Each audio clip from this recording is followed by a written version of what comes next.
The show is here. Yo, our mission is clear. It's time to change healthcare. Have no fear. Today is the day. This is the hour. Together, you know we've got the power. Drop the silos. We're all the same team. Experience, business, tech, and marketing. How can anyone be satisfied with the way things have always been? Yeah, we've tried. So join us now. Join the revolution. Consumer first health is the evolution. Status quo, more like status no. Yeah, this is the healthcare rap. Y'all, come on, let's go. New choices, new platforms, new care models. In the healthcare of tomorrow, consumers win. But who will design it? What will it look like? And how long will it take? We're here to answer those questions with some provocative thinking about how to create the healthcare that people actually want. Ready to roll up your sleeves, look at the world a little differently, and explore the frontiers of consumer health together? Join us. This is the Healthcare Wrap. Welcome back. I'm Jared Johnson from Shift Forward Health, and here's what's going to go down today. We have the Flava of the week about predictions for the second half of the year. What trends might we see in consumer health between now and the end of the year? And what consumer brand might be next to make a splash in patient care? I'll talk about that. Then we welcome Reed Smith. Yes, that Reed Smith. Worlds collide as Reed helps us understand his role as Chief Consumer Officer at Ardent Health Services. Plus, he gives us some fun facts from co-hosting the well-known Touchpoint podcast. It's time to dive right in. Are you ready? Let's go.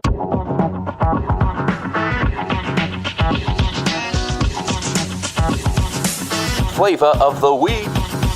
So a lot of you are back from a holiday weekend and looking at the calendar, realizing that we're in the second half of the year.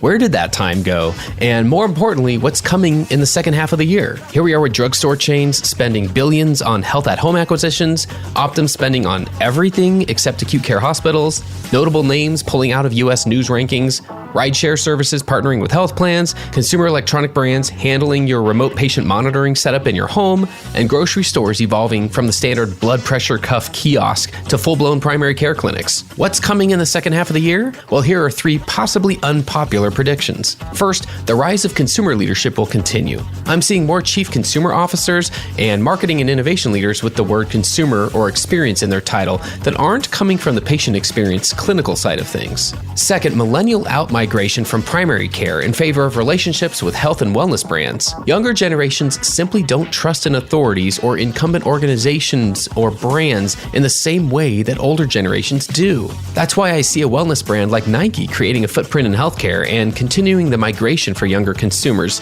as well as One Medical continuing to grow. Third, more of a spotlight on urgent care chains, and not just because of VillageMD acquiring Summit Health/CityMD last year. The economics clearly seem to work, and the consumer experience offers convenience, meaning location and speed. A record 11,150 urgent care centers have popped up around the US, and they're growing at 7% a year. And that doesn't even include clinics inside retail stores like a Minute Clinic or a freestanding ER. So if you're a health system without much of an urgent care footprint, I see you having to face even more competition from the good old doc in a box. And finally, which consumer brand do I think could make a major play in healthcare before the end of the year? I'm going with Target, which might sound surprising because they've been notably quiet compared to their retail peers, but I think the timing could finally be right. Think about it. Walmart has announced that they will double their number of health clinics by the end of 2024, and the competition could finally be reaching a tipping point. But Target has a cleaner brand and typically a cleaner experience in their stores. They already feature health and wellness products prominently, plus their snack aisles seem to jive a lot more with the healthy mission statement than Walmart's. I can see them launching their own version of a Minute Clinic that offers basic cash pay pricing or subscriptions for primary care and behavioral health services or even nutrition counseling. Brand-wise, it seems like a win-win. Bottom line, we're not going backwards. We'll continue to see more primary care available from places other than doctors' offices and a blurring of the line between consumer health and health care. Let's see what happens next and do whatever we can, wherever we are, to lead to a healthier America. That's another way that we'll build the healthcare of tomorrow. And that's the Flava of the week. Hey y'all, there are still so many marketing questions to talk about, and that's why we've created the Relevant podcast channel. How do you market healthcare to modern consumers?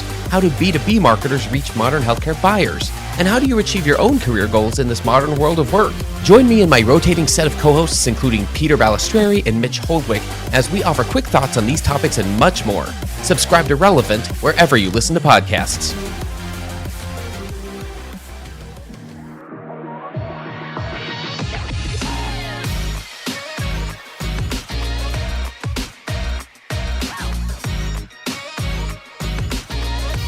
flow, the flow, the flow.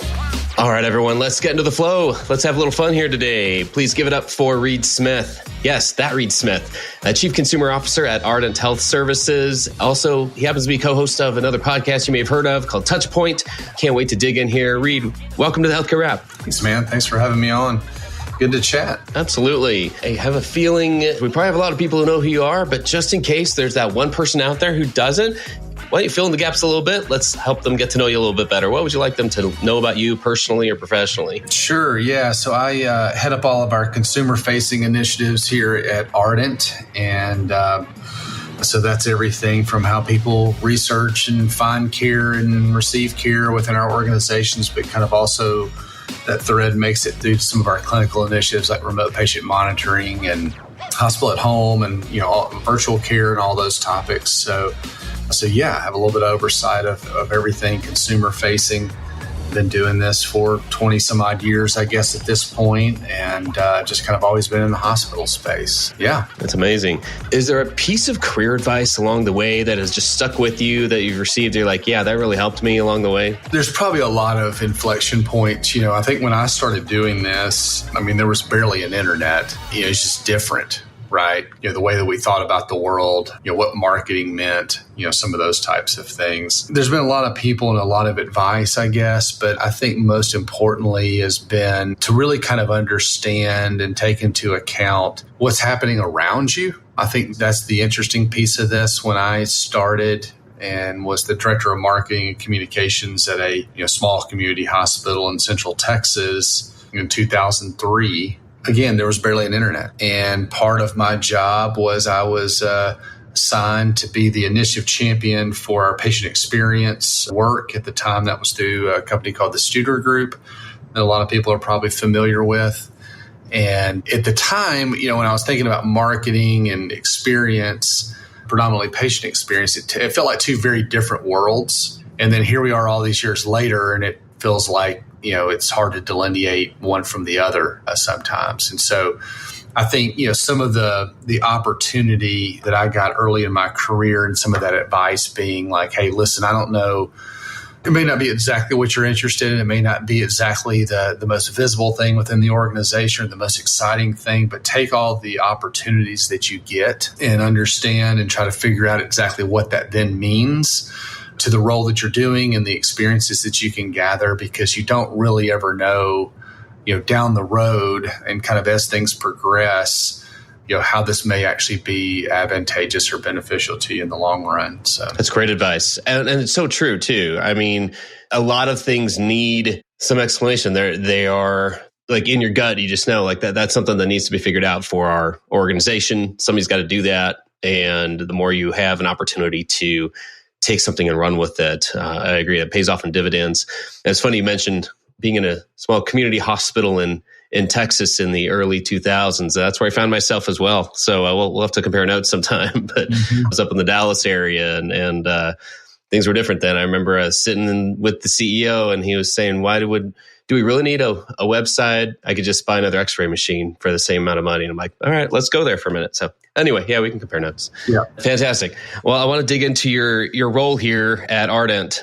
It has evolved, safe to say. It's recently expanded to be Chief Consumer Officer. I wonder if you could give us a deeper dive on your responsibilities and where that role fits within the organization. Sure, yeah. So I have everything related to consumer experience, but also consumer engagement. And kind of as I think about the data and technology that underpins both of those areas, right? So, how do we really stratify and talk about the consumer populations that we're in charge of engaging with? And then what are those strategies to engage those individuals as active patients, dormant patients, people we don't know today, right? Kind of how do we think about that and what strategies exist to actually go and have relationships with these people? And then really what experience are they having? So how do they make it into the organization? So this is where things like online scheduling and all the EHR kind of consumer-facing pieces for us, that's Epic. So things like MyChart and scheduling and on-demand visits and all the virtual care pieces and e-check-in and e-signature and, all of those things. But again, the experience, if you think about it, everybody in the organization has some impact on that. So how do we, even though we may not manage today those parts of the organization like contact centers or the referral process or something like that, how can we help orchestrate and coordinate those efforts to make sure that the experience people have makes sense and is what we're striving to actually provide? And what do those journeys and kind of those inflection points look like all the way through discharge? When they're home, how do we communicate with them? What are those most important messages? How do they come back to the organization? And I don't mean the hospital, but just kind of our care map. And so, I think, my role has evolved as we've continued to look to be more and more consumer centric versus hospital centric. So we're less concerned about buildings and locations at this point and more concerned about, how do we understand what the consumer needs and wrap those services around the consumer, knowing that, a certain percentage will certainly have to come to a hospital or come to a location at some point. But that's not really kind of how we're thinking about it at the onset of building these relationships with people. That's an interesting paradigm shift, right? Consumer-centric versus hospital-centric. I imagine that's not necessarily the easiest or most natural conversation sometimes to have. I think it makes sense to a lot of people. And yet what that means within a very layered structure of an organization like a health system, it's a big evolution, to say the least. Is there any other light you can share on that in terms of like what that conversation has looked like? Well, I'm very, very fortunate in a sense that I have a CEO in an organization that also thinks this way and is driving towards this goal. So it's not something, I'm not trying to push the boulder up the hill, so to speak. It's really more about prioritization and how we actually execute against it versus, philosophically trying to sell this idea, into the organization. So I'm certainly aware of how fortunate I am in that vein. And so, but I do think, having these conversations, a part of what that means is really a shift from what we've done historically, which is very advertising focused. When I say we, I mean the industry, not Ardent specifically, but very advertising centric, really about just kind of that one patient population, which is the people we don't have a relationship with. It's all acquisition based activities for the most part, and kind of shifting that focus to be more about, how do we engage our active patient population to reduce leakage, for example, and making sure that we're using that information to understand what services that people do need in our markets and how do we solve for that? Is that something that we buy? Is that something we build? Do we partner with somebody to provide these services? You can think like virtual behavioral health, for example, is a good example. And so it kind of, as we think about that, the shift has been like, hey, we're moving away from these traditional kind of historical ways that we've communicated, which is a lot of advertising campaigns. And we're thinking about more of these engagement activities and practically what that means for you and your local market and the operators in those markets and the physicians in those markets. Is it's going to appear that we are much less visible in these markets? It's not really the case. But you're not going to see outdoor billboards. You're not going to see print ads and radio spots like you had historically. Our competitors are probably still going to do those things. And so it exacerbates this idea that, we're not doing enough or we're not doing certain things or certain tactics. But again, we're trying to think more explicitly about kind of one-to-one. If I'm going to communicate with Jared, what is meaningful there is a next best action, is a way to kind of drive that engagement and build that relationship. And, our viewpoint, my viewpoint is that's probably not an outdoor board. Now, that's not a binary decision where it's just, we'll never do an outdoor billboard again. But we probably will at some point or for some reason. But that's just not, going to be the focus. So no, that makes a lot of sense. It is. It's an evolution. It's not just turn this on, turn this off. It makes a lot of sense.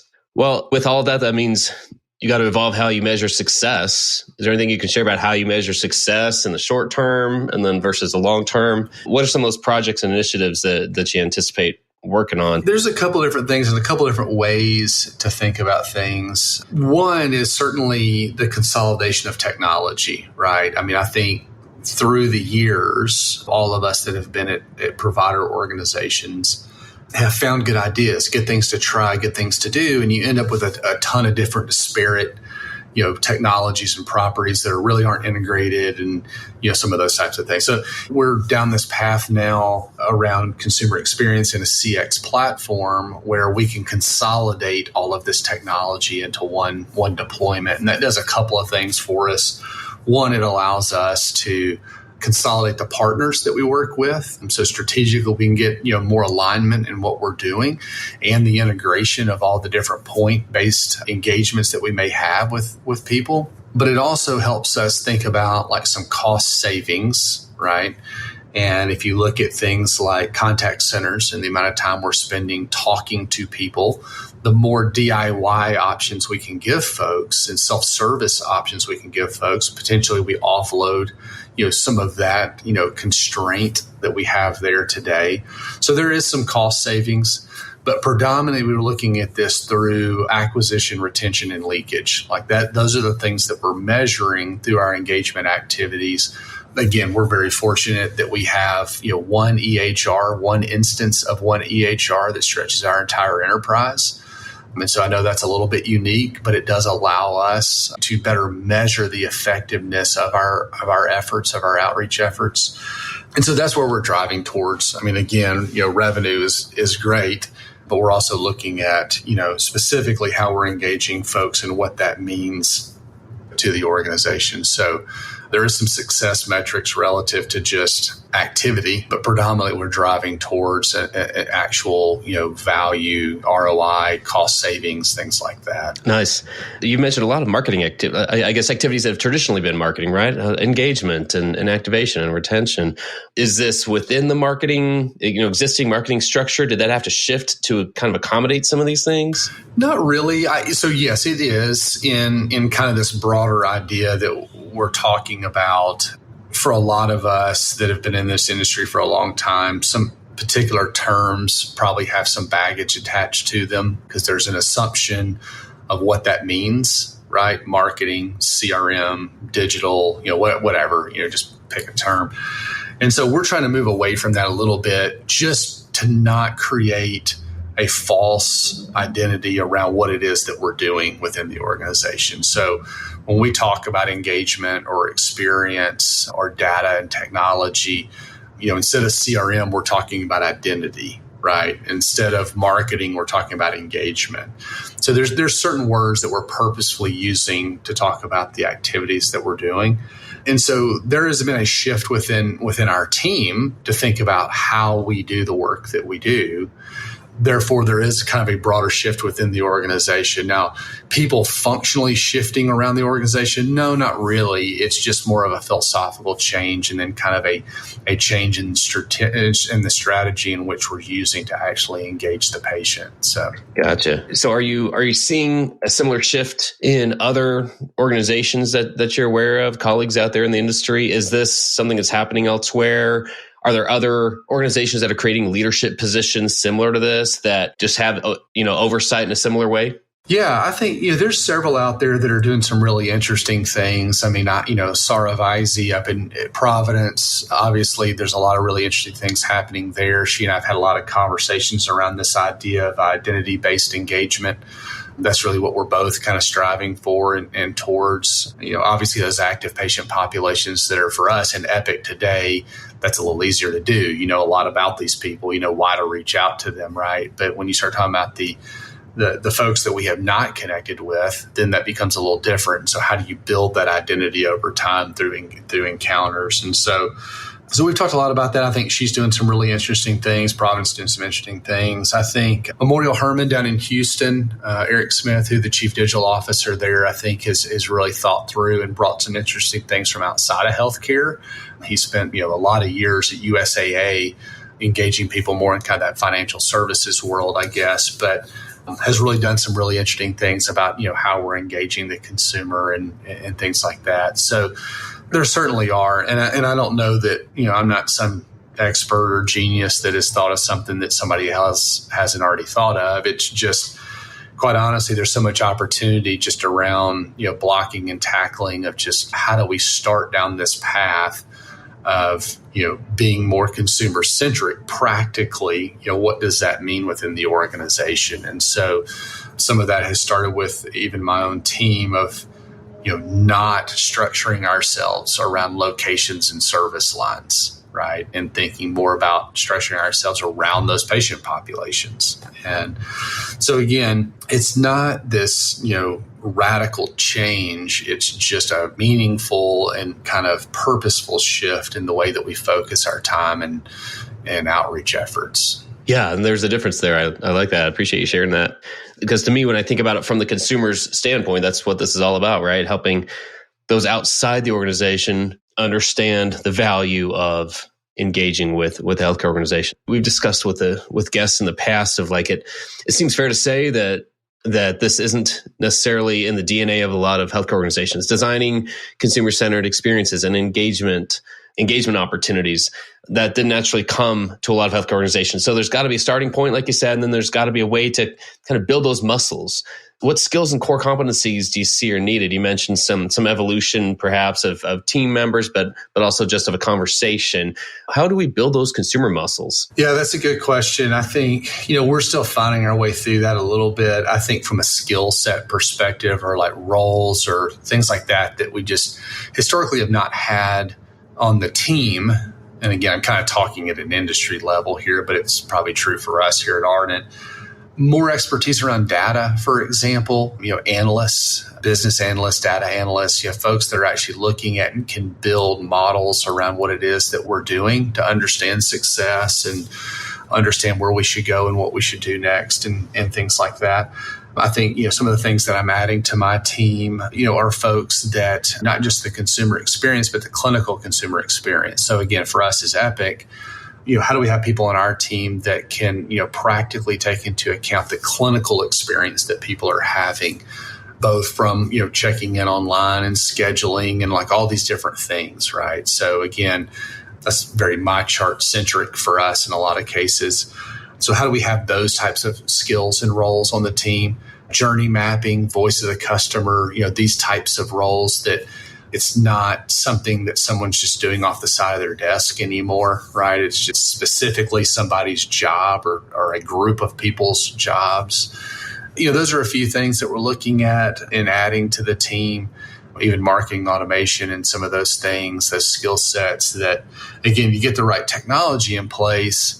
Technology in and of itself is not a silver bullet. You still have to have people in process to execute against a lot of this. And so having people that understand and can drive a lot of this, again, from a data science perspective or the analytics and insights and data pieces is really important. So in addition to those clinical roles, also some financial roles, and not simply just having all the financial knowledge live in other parts of the organization, but having people from our side that can work with those individuals to make sure that what we're doing makes sense. And again, that we're able to kind of measure the effectiveness of what we're doing. Yeah, I love that. I love the mentioning of finance, of clinical, of digital, of all these skill sets that lie in traditionally throughout the organization. To that end, when I'm thinking about who can kind of own this and run with it, I've made the case in the past that marketing can absolutely play a leading role here in consumer transformation. Do you think that's the case? Do you think marketing can play a leading role? This is a debate recently on LinkedIn, I guess. There was a question on it. What do you think? Can marketing play a leading role here? They absolutely can. I think the organization as a whole has to philosophically agree. There's got to be people at the executive level or the C-suite or kind of however you want to frame that understand the value of what that function within the organization can bring and has to be part of that conversation. And again, I'm very fortunate. I'm at an organization that sees it that way. And so I'm in conversations every day with our chief medical officer, our chief medical information officer, our COO, or market presidents, or different leaders within the organization. What we do is not an afterthought, right? Of now let's engage marketing to build this website about this thing we've already decided to do. We're not an output or kind of the end of the equation, right? And so again, very fortunate in that sense. With that comes the responsibility that we ultimately have to deliver on what it is we say we're good at doing and can provide, And so I think it's not enough to just say, I want to be there. Got to show some value once you're there of what you can do. It's so true. Then when I think about it from the consumer standpoint, and I recognize, part of this conversation that's evolving, not just in your organization, but everywhere, is who is that anyway? Who are we talking about? And so I like to think of, me in my life, right, as a health consumer. I've got myself, I've got my immediate family, my kids, I've got my aging parents, I've got colleagues and friends who are in the same, age bracket as me. We're all consumers, and we all have a different entry point into a healthcare journey, if you will.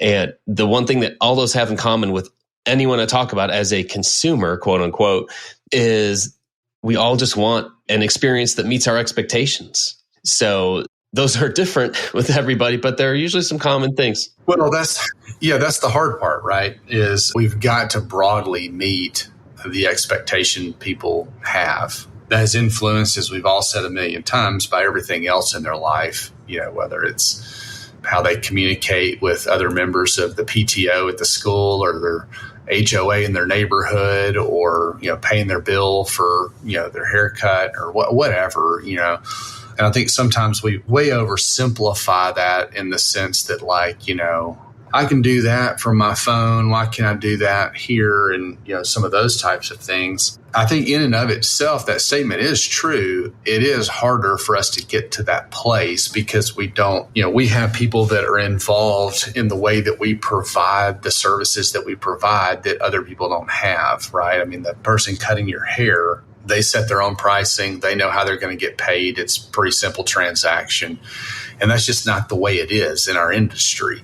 Now, I think there's some scenarios where we can potentially make it that easy, right? With some screenings or some lower acuity services or, some of that kind of stuff. But that still is what we're going to have to strive to do. It's not enough to say you have a patient portal. It's, how do you use it? It's not enough to say that we can text message and email patients. Well, that's fine. But if every message has the same level of importance, then what good is that? So you got to start thinking about how are we engaging these patients and what's the most important message to them at that particular instance. And that way we don't, text people that just had their hip replaced, about the 5K this weekend or whatever, right? So again, there's some really logical things we can point to, but we've got to start making progress towards how we solve for some of this stuff. Absolutely. Well, I feel like part of that progress can be accelerated if we are able to coalesce as a community of professionals who are involved anywhere along the spectrum of consumer-centered innovation, anyone who's working towards this end at all. And you mentioned several different departments who are involved, and I think that's great. How do you think we can coalesce and kind of speed that up and build up a community so that we're all starting to work from the same playbook?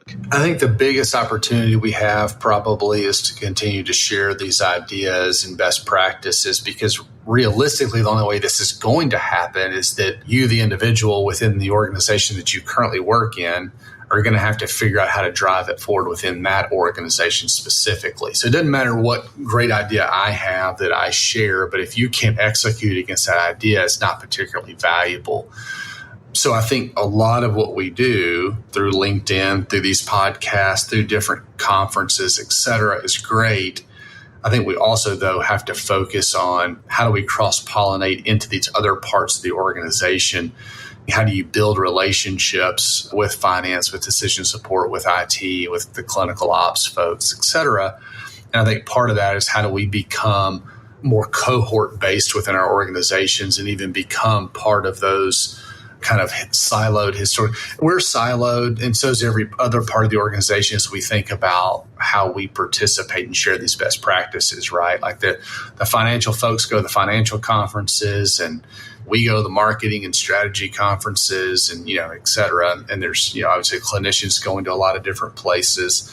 And so I think, we've got to try to figure out how we kind of bridge some of those gaps. There are some conferences, that are more focused on, say, digital health, for example, that does kind of break down some of that. So, how do we step up and be leaders there and drive that? But yeah, I think just, building relationships, that's so much of the value, of the conferences and things that we do go to is just the relationship building. I'll definitely second that.